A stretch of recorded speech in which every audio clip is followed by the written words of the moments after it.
Hello, नमस्ते, Ram Ram and जय Hind everyone. Welcome back to सीरीन पाठशाला। हमारे इस प्यारे से चैनल पे इस छोटे से प्यारे से सेशन में जो आप सबको बहुत पसंद है, आप सभी का बहुत बहुत स्वागत है।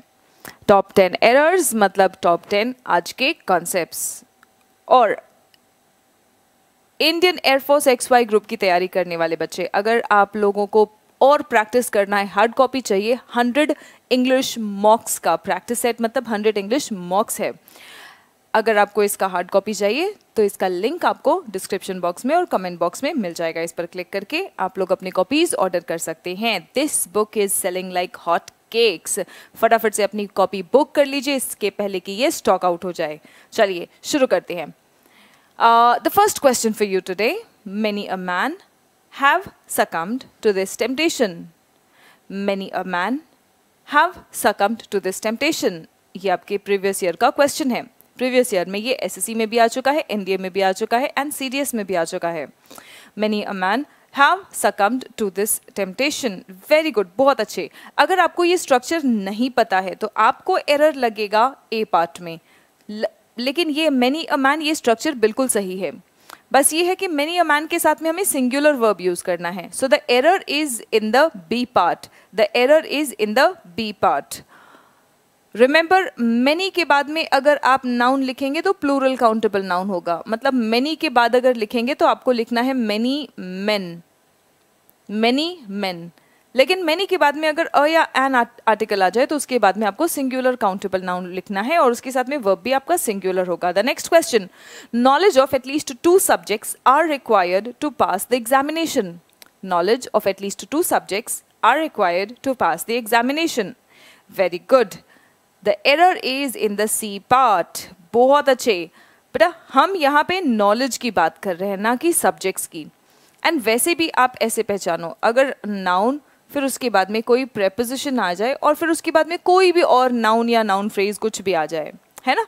सो यहाँ पे कोई भी नाउन फ्रेज या कुछ भी आ जाए, आपका प्रेपोजिशन के पहले जो भी नाउन होगा वही मेन सब्जेक्ट होगा। यहाँ पे नॉलेज ऑफ, अब आगे चाहे कुछ भी आ जाए, at least 2 subjects, more than 2 subjects, कुछ भी हो, हम यहाँ पे प्रेपोजिशन के पहले जो नाउन है उसके अकॉर्डिंग वर्ब यूज करेंगे और हमारा एरर होगा सी पार्ट में, यानी कि knowledge of at least 2 subjects is required to pass the examination. Remember students, 10 में से अपना स्कोर आप मुझे बताएंगे।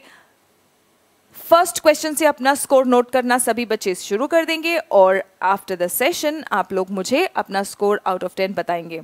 इसके अलावा कितने क्वेश्चंस तो तुमने गलती की, मतलब अप्लाई नहीं कर पाए, और कितने नए कॉन्सेप्ट्स तुमने सीखे, ये भी मुझे ज़रूर बताते रहना, बहुत अच्छा लगेगा। मोटिवेशन मिलेगा इसी तरह के sessions, short, sweet and power packed sessions आप लोगों के लिए लाते रहने के लिए। One of my desires are to become an officer. One of my desires are to become an officer. Very good. Remember, अभी अभी हमने देखा था ऑफ के पहले जो सब्जेक्ट होगा वही हमारा मेन सब्जेक्ट होगा। सो हम कह रहे हैं वन ऑफ माई डिजायर्स, मतलब मेरी तो कई इच्छाएं हैं, उनमें से एक है। So that means A. B part में एरर है, बी पार्ट में एरर है। Is one of my desires is to become an officer. The next question, he told me that it was his friends Sohan's house. He told me that it was his friend's Sohan's house. इसे हम कहते हैं students double apostrophe का error. शाबाश, बहुत अच्छे। जो भी स्टूडेंट्स आंसर मार्क कर पाए हैं, बहुत खतरनाक चल रहे हो आप सब। The error is in the C part. इसको हम डबल अपोस्ट्रोफे का एरर कहते हैं। अब इसको हम इम्प्रूव कैसे करें? जो ये लास्ट वाला नाउन होगा इसको पहले लेके आएंगे। हम लिखेंगे हाउस ऑफ हिज फ्रेंड,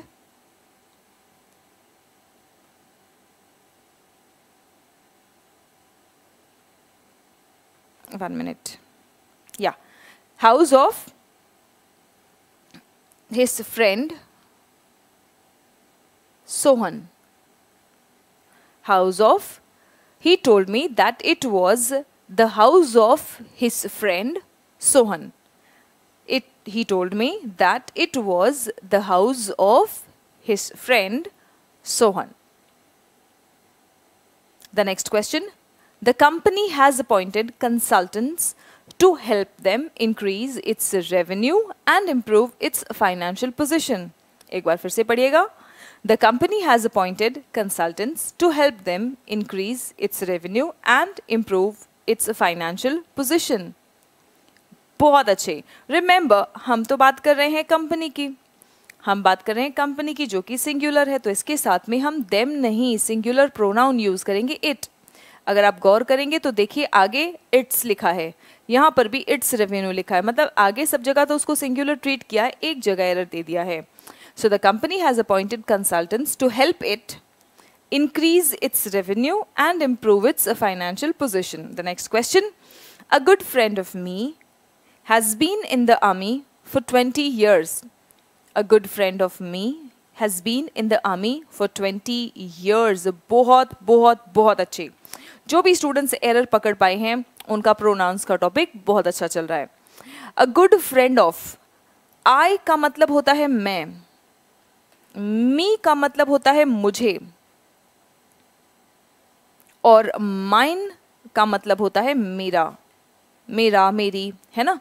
अब यहाँ पे हम कहना चाह रहे हैं अ गुड फ्रेंड ऑफ, एक अच्छा दोस्त मेरा, हम यहाँ पे कहना चाहते हैं मेरा एक अच्छा दोस्त, तो हम यहाँ पे मी नहीं माइन लिखेंगे. A good friend of mine has been in the army for 20 years. A good friend of mine has been in the army for 20 years. The next question.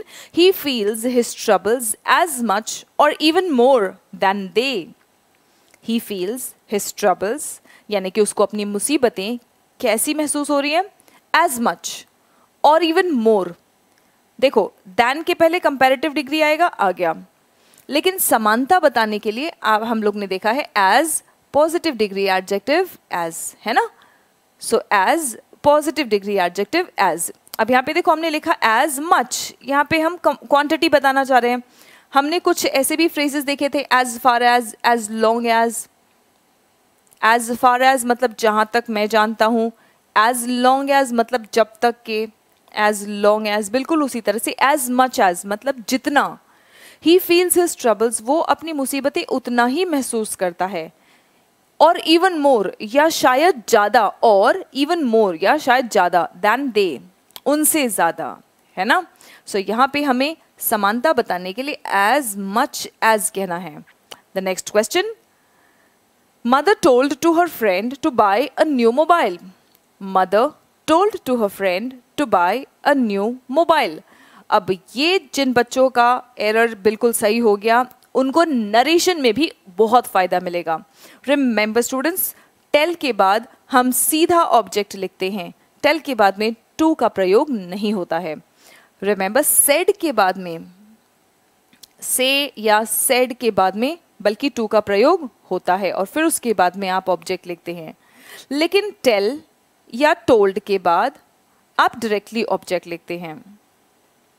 Tell या टोल्ड के बाद में टू का जरूरत नहीं है. The next question. Education is the master key which will open all closed doors. जितने भी बंद दरवाजे हैं उनको खोलने का एजुकेशन एक मास्टर की है. ऐसा नहीं है कि दूसरे तरीके से नहीं खोल सकता, लेकिन एजुकेशन बंद दरवाजों को खोलने का मास्टर की है. Education is the master key which will open. Yes, बहुत अच्छे. सो विल एक मॉडल है, और मॉडल के बाद में तो हम वर्ब का V1 फॉर्म यूज करते हैं, यानी कि हम कहेंगे open. Education is the master key which will open all closed doors. सभी बंद दरवाजे शिक्षा खोल सकता है. The next question and the last question for today, और इसके बाद में एक बम्पर क्वेश्चन भी है जिसका आंसर आप सबने कल काफी गलत दिया है, उसको हम डिस्कस करेंगे आज. He is enough tall to be selected as an officer in the armed forces. He is enough tall to be selected as an officer in the armed forces. Yes, very good. ये तो concept ma'am हम अभी कुछ दिन पहले किए हैं, इसको तो हम उड़ा देंगे. अब हम कहते हैं टॉल इनफ. एडजेक्टिव हमेशा इनफ के पहले आएगा, एडजेक्टिव हमेशा इनफ के पहले आएगा, और वो भी पॉजिटिव डिग्री में आएगा. यहाँ पे पॉजिटिव डिग्री में तो था, लेकिन इसका पोजिशन गलत हो गया था, तो हम कहेंगे ही इज टॉल इनफ. तो एरर है आपका ए पार्ट में. He is tall enough to be selected as an officer in the armed forces. वो इतना लंबा है, उसका कद इतना है कि वो ऑफिसर के तौर पर एक आर्म्ड फोर्सेस में सिलेक्ट हो सकता है. चलिए, अब ये वाला जो क्वेश्चन था काफी बवाल हो गया था कमेंट सेक्शन में कल। देखो हम कहते हैं ना अधूरा ज्ञान खतरनाक होता है। अब या तो किसी बच्चे को यही पता है क्योंकि हम प्रेपोजिशंस में अबाव पढ़ाते हैं, उसको पता ही नहीं हो कि भाई अबाव को हम एडवर्ब ऑफ प्लेस की तरह भी यूज कर सकते हैं, एडवर्ब ऑफ प्लेस की तरह भी यूज कर सकते हैं। उसको नहीं पता होगा तो वो सीधा सीधा प्रेपोजिशन मार्क कर देगा, है ना, तो वो सही होगा। लेकिन जिस बच्चे को पता है लेकिन क्लियरली कैसे पहचानते हैं दोनों का फर्क ये नहीं पता, वो गड़बड़ करेगा। इसीलिए हम कहते हैं a little knowledge is dangerous, है ना, अधूरा ज्ञान खतरनाक होता है। सो ये क्वेश्चन उन बच्चों ने सही किया जिनको या तो पता ही नहीं था एडवर्ब ऑफ प्लेस होता है अबव, या तो वो बच्चे जिनको दोनों का फर्क बहुत अच्छे से समझ में आया था। ठीक है बच्चों, अब आंसर है आपका प्रेपोजिशंस, आंसर है आपका प्रेपोजिशन। ठीक है, इसको एक बार समझ लेते हैं, इसको थोड़ा सा और डिटेल में आपको समझाने के लिए मैं कुछ क्वेश्चंस भी लेके आई हूँ। Remember above adverb of place और प्रेपोजिशन दोनों का काम कर सकता है। ठीक है, एडवर्ब और प्रेपोजिशन दोनों का काम कर सकता है। जब हम किसी चीज से कंपेयर करके बताएंगे के ऊपर, यानी कि अबाव के बाद में अगर कोई ना कोई नाउन होगा जिसके ऊपर की बात हम कर रहे हैं, जैसे हम कह रहे हैं the birds are flying high above the trees, मतलब पेड़ के ऊपर ऊंचाई पर बर्ड्स जो है वो फ्लाई कर रहे थे। जब भी अबाव के बाद में पहचानना कैसे है, जब भी अबाव के बाद में नाउन होगा, जब भी अबाव के बाद में नाउन होगा जिससे ऊंचाई की बात हम कर रहे हैं, जिसके ऊपर की बात हम कर रहे हैं, ठीक है, तब ये क्या होगा, प्रेपोजिशन होगा। तब ये क्या होगा, प्रेपोजिशन होगा।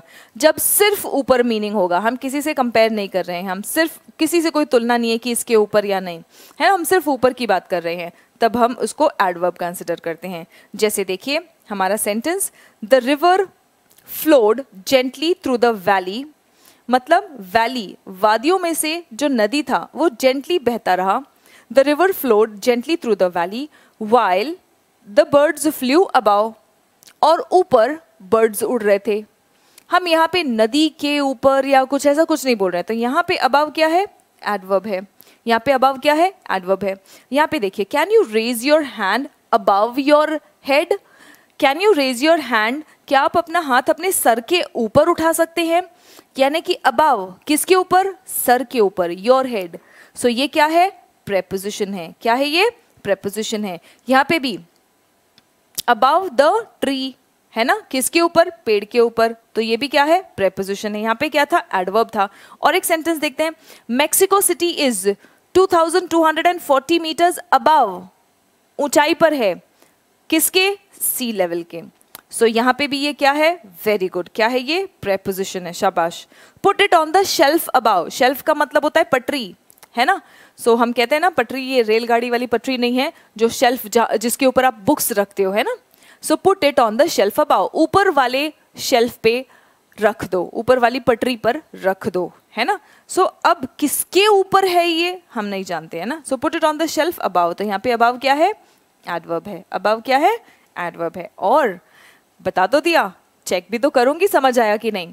सो आप लोगों के लिए question, seen from above the cars looked tiny, यहाँ पर आप मुझे बताएंगे कि अबाव का पार्ट ऑफ स्पीच क्या है। इसका भी आंसर आप मुझे कमेंट सेक्शन में बताएंगे। और अपना स्कोर, आज के टॉप 10 क्वेश्चंस में से, टॉप 10 एरर्स में से आपका स्कोर क्या रहा वो भी ज़रूर बताइएगा। कितने नए कॉन्सेप्ट्स आपने सीखे और कैसा लगता है आपको ये सेशन का, आप इंतज़ार करते हैं या नहीं, ज़रूर बताइएगा। आज मंडे टू फ्राइडे हमारे ये सेशंस चलते हैं, है ना। सो आज फ्राइडे, फिर उसके बाद इस सेशन के बाद हम लोग मिलने वाले हैं मंडे को, ठीक है स्टूडेंट्स। एंड रिमेंबर, कल एयरफोर्स वाले स्टूडेंट्स का या ट्रांसफॉर्मेशन ऑफ सेंटेंसेस, वॉइस और नरेशन, जिन भी स्टूडेंट्स के एग्जाम में आता है उसका कल हम लोग मैराथन करेंगे, ठीक है। सो वॉइस, नरेशन इसका मैराथन होगा और ट्रांसफॉर्मेशन ऑफ सेंटेंसेस का भी मैराथन होगा। तो मिलते हैं ब्रेक के बाद, तब तक के लिए अपना ख्याल रखें, स्वस्थ रहें, मस्त रहें, सुरक्षित रहें, पढ़ते रहें, बढ़ते रहें। जय हिंद एवरीवन।